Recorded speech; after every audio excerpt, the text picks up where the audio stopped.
a story that, though it took place in 2001 to 2008, is so indicative of our time right now.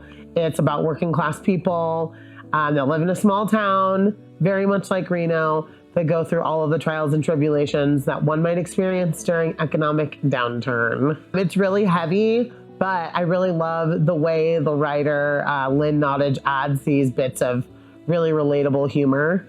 There are so many little juicy pieces in there. So it's really heavy, but just so relatable. Though it takes place in Pennsylvania, it's very much, you can apply it to anywhere. The actors are very much like the characters. These actors are representing people that are just like them, either because of identity, because it's pretty specific about, you know, the ethnicity and age of the actors. It's probably something that every person with that ethnicity or age has experienced, and just kind of relating it to moments that they felt the same way. One thing that I like about this is, though the actors are fictitious, or the characters rather, it's built off of a bunch of different people that that the writer met in this town. So it's like there's something about each one of these characters and all of us, and they're all very relatable. There's, you know, the dynamic between mother and son, the dynamic between best friends, interracial best friends, bartender and patron, and workers among each other. I think one of them is the chemistry between Chris and Jason has been a really nice surprise. They didn't know each other before, but it seems like they've known each other their whole lives. So that's all of their little moments have really brought me a lot of joy, as well as we have one character who doesn't have that many lines, but she is the drunkest, and the little things that she does are hilarious.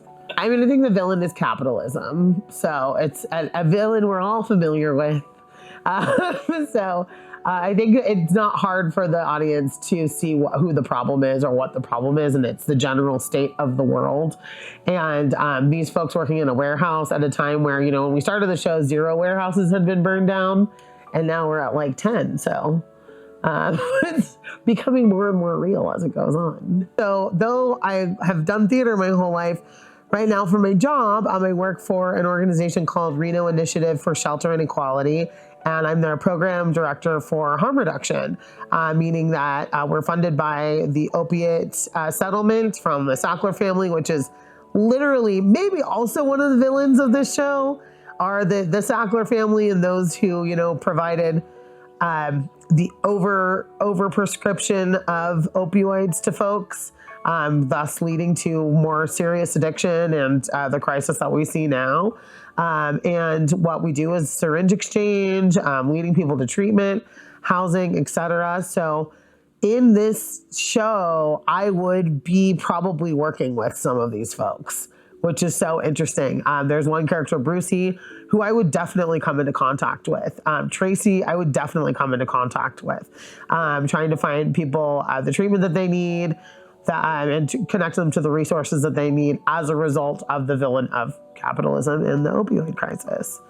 I hope audiences are having conversations about worker solidarity, about unionizing their workplace, about similarities that they're seeing with our economy here and then, and about how to be there for each other during tough times, maybe about substance misuse, and how to support one another when they're going through issues. People should see this show because people should see any show because you should have 2 hours outside of our lives right now.